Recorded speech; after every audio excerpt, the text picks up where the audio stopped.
Advertencia, los videos de este canal en su mayoría son opiniones personales, no son para tomarse como verdad absoluta. Estos videos se hacen a manera de invitación para que todos opinemos. Si no te gusta lo que escuchas, puedes quitar el video en cualquier momento. Por ahí de 1997, Nate Mendel, Pat Smear y el ambicioso Dave Grohl estaban buscando darle continuidad a lo que fue básicamente un proyecto solista de Grohl, que se convirtió en una banda, Foo Fighters. En esa época, Dave estaba pasando por una etapa un tanto triste de su vida, ya que recientemente se había separado de Jennifer Youngblood, y toda esa angustia y sentimiento lo podemos escuchar aplicado de una manera excelente en The Color and the Shape.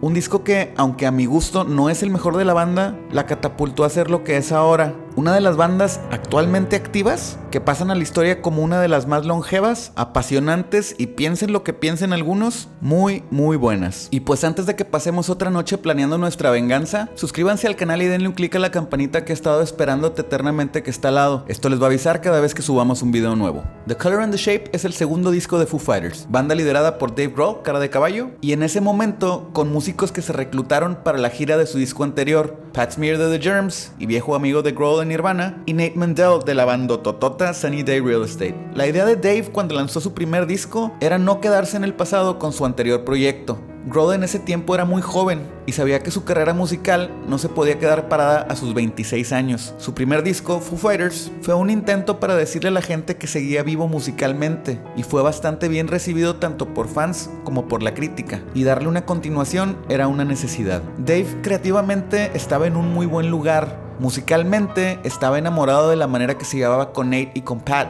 que desde tiempos de Nirvana siempre fue un excelente guitarrista rítmico. De alguna manera, Grohl no fungía solamente como líder de la banda, sino como jefe de la banda, escribiendo cada una de las partes de las canciones en guitarra y batería y solo dándole libertad creativa a Nate. Esto probablemente a base de admiración o de la confianza musical que se tenían. Esto último que estoy diciendo no está escrito en ninguna parte, pero es más que evidente cuando te pones a escuchar a detalle el trabajo de Foo Fighters en este punto de la historia. El disco fue grabado en 2 meses en Grandmaster Recordings en Hollywood, donde la banda se encargó de la preproducción del disco, ensayando y afinando detalles para luego grabarlas en Bear Creek Studios en Washington. Esto en noviembre, y después de Navidad regresaron a Grandmaster para terminarlo. Para este disco, la banda contrató a su ya conocido amigo William Goldsmith para la batería. Grohl sentía que Goldsmith era bueno, pero que sus interpretaciones no eran lo que él tenía imaginado en su cabeza, así que decidió regrabar todos los tracks de batería a excepción de Doll y Up in Arms. Esto lo hizo sin avisarle a Goldsmith,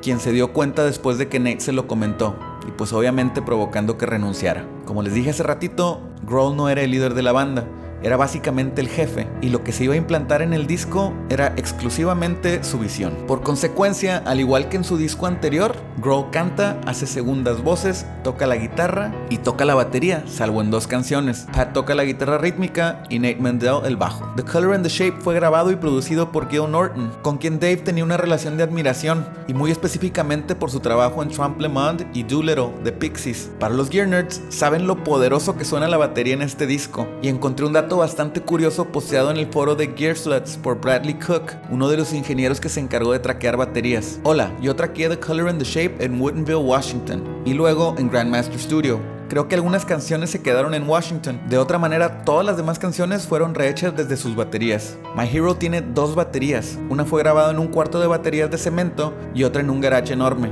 Puse un micrófono shotgun enfrente del garage, lo apunté hacia la pared para obtener un sonido único de delay. Lo puedes escuchar en las partes donde se tocan los toms. Es difícil recordar los micrófonos, pero probablemente un FET 47 en el bombo, M582 en los overheads, U87 para los ambientales, a lo mejor 421 para los toms y un 57 para la tarola. Estaba haciéndolo muy simple en ese entonces, a lo mejor un Coles en mono en el overhead. Les dejo el link en la descripción para que chequen todo el post. La verdad es que es impresionante que un ingeniero se tome el tiempo para decirnos todo esto. En cuanto a guitarras, no hay mucha info. Lo que sí sabemos es que Grohl dice que ha tocado casi todos sus discos con su Trini López ES335, probablemente una SG también, y Pat Smear en ese tiempo usaba su Hackstrom Signature, aunque no sé si grabó con ella. Nate Mendel, por lo general en esa época y en casi todas las épocas de Foo Fighters, lo podemos ver con un Precision Bass Defender. The Color and the Shape es un disco en el que Grohl, a mi gusto, quiso salirse un poco del rock enojado de su disco debut para hacer algo un poquito más variado y con más enfoque en letras, aunque no podemos negar que Grohl es un músico de riffs, y esto lo podemos ver en casi casi toda su discografía. Riffs muy variados y con progresiones de notas que no siempre están enfocadas en el rock meramente. Y un buen ejemplo de esto es la balada con la que abre el disco, Doll. Un tema de 1 minuto con 23 segundos con toquecitos de rock sesentero que como que te pinta que te va a poner en el ambiente para un disco tranquilo cuando de repente entra Monkey Wrench. En canciones como esta podemos escuchar esa capacidad que les platico de Dave Grohl para escribir riffs excelentes. Sus raíces de punk salen a flote en esta canción y su gusto por el rock clásico lo podemos escuchar en lo que sirve como solo al entrar en cada verso. Una canción muy bien hecha, con Grohl demostrando lo monstruoso que puede llegar a sonar tanto en guitarras como en batería. Y en el puente del minuto 2 escuchamos, a lo mejor no por primera vez en su carrera, pero sí con mucho poder, esa capacidad para gritar bestialmente.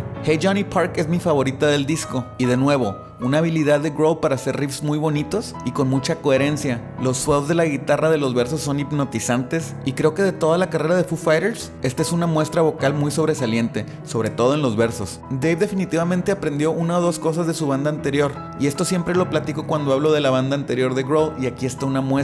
Chéquense el tercer verso en relación con los primeros dos. Esta canción nunca fue un sencillo, aún y teniendo ganchos por todas partes, quién sabe por qué, y ese final es épico. My Poor Brain, a mi gusto, habla de una relación confusa de Grohl. La canción explota en los puentes, otro trabajo vocal excelente y arreglos sencillamente perfectos de Nate Mendel. Wind Up es otra de esas canciones que inmediatamente te hacen mover la cabeza, y a lo mejor te pasa como a mí, pero tengo escuchando esta canción desde que salió el disco y la música es tan enganchante que nunca me he molestado por buscar la letra. Chequen por favor durante los coros el sonido de la batería, en especial ese crash que se oye por todo el coro. Eso, señores, es el sonido de un baterista que se está deshaciendo tocando. En el tercer verso pasa lo mismo que les platico, en donde Dave aprendió algo muy importante de su banda anterior. Wind Up es energía pura, y si te imaginas a un Dave joven dándole con todos esos 3 instrumentos, es todo un viaje de energía la canción. Nate Mendel tiene unas clases de cómo servir una canción en Up in Arms, un sonido de bajo muy sólido, en una canción que empieza como una balada y luego se convierte en una canción de punk a velocidad media, y las influencias de Dave en cuanto a rock clásico de nuevo salen a relucir en este coro. Esta canción es una entrada perfecta a My Hero. My Hero es un clásico y te invito a que la escuches nuevamente ahora que sabes que tiene 2 baterías en vez de una. A lo mejor nunca habías notado lo duro que se escuchan, y no sé si notes esto, pero en My Hero Foo Fighters agarra una formulita en los coros en donde podemos escuchar cómo lo emplean en muchas canciones en un futuro, más que nada en los sencillos. Chequen el trabajo de guitarras octavadas en escala. Este trabajo lo podemos ver en canciones como Everlong,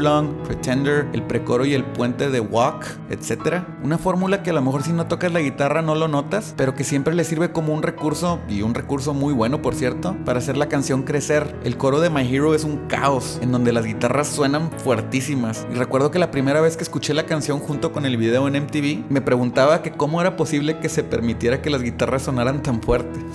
Todo lo que pretende hacerte sentir My Hero lo hace, y Dave ha sido entrevistado innumerables veces acerca del tema de la canción y los significados que pueda tener. La canción es tan poderosa que puede significar 1000 cosas para cada persona que la escucha. Foo Fighters siempre ha jugado con riffs de rock clásico, aunque en su último trabajo prácticamente el 90% del disco es rock clásico y como que ya no están jugando, pero a mi gusto, cuando lo hacían bien, hicieron See You, una canción que a mi gusto sirve de transición para otro monstruote que se llama Enough Space, y la verdad es que es un riff repitiéndose toda la canción, nada del otro mundo hasta que escuchas ese coro. Y lo impresionante a mi gusto es cómo puede Nate Mendel arreglar melódicamente una parte tan agresiva como es ese coro. Esa canción siempre me hace pensar que Nate o es un bajista muy inteligente, o tiene mucho feel, o musicalmente es el alma gemela de Dave Grohl. Y es que si lo vemos fríamente, Nate Mendel es el único músico que ha acompañado a Dave Grohl durante toda su carrera en Foo Fighters. February Stars es la canción más vieja del disco, compuesta en 1994, y se rumora que fue grabada en la sesión de Robert Lang con Chris Novoselic, misma sesión a la que Cobain no asistió. February Stars probablemente es líricamente la canción más profunda del disco. Habla de una manera muy triste sobre las últimas etapas de una relación y cómo se llega al punto en el que pasas de ser el protagonista de la misma para después verla como espectador.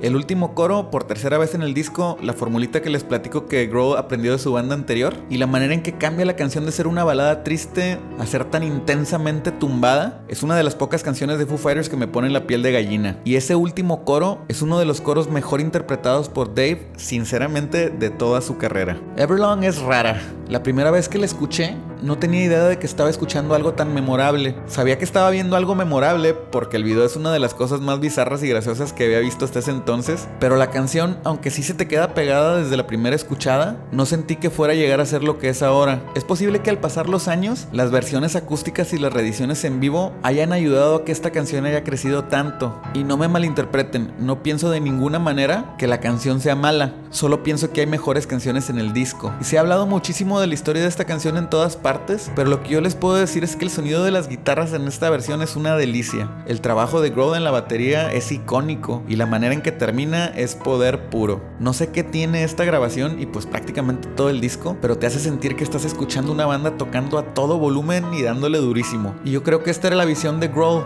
que desde Scream ha sido un artista muy apasionado, y creo que Neverlong lo refleja como se debe. ¿Se acuerdan de los Expedientes Secretos X o los X-Files? Walking After You se grabó para The Color and the Shape y luego se volvió a grabar para la película de Mulder y Scully. La versión de The Color and the Shape se grabó por Dave Grohl en todos los instrumentos excepto por el bajo en una sola toma. Una balada melancólica que creo que fue lo que inspiró en un futuro al lado calmado de la banda, o al menos a convertir sus clásicos a versiones acústicas. New Way Home, a mi gusto, es la canción más débil del disco, una canción popera con guitarras fuertes, pero para nada mala. Se me figura que aunque esta canción es musicalmente la más normie del disco, los versos tienen una similitud con varias cosas que implementaron en su siguiente, el cual es mi favorito y que tengo planeado hacer un video sobre él. Y es que nunca me gustó New Way Home como canción para cerrarlo. ¿Quién termina un disco con Fade Out?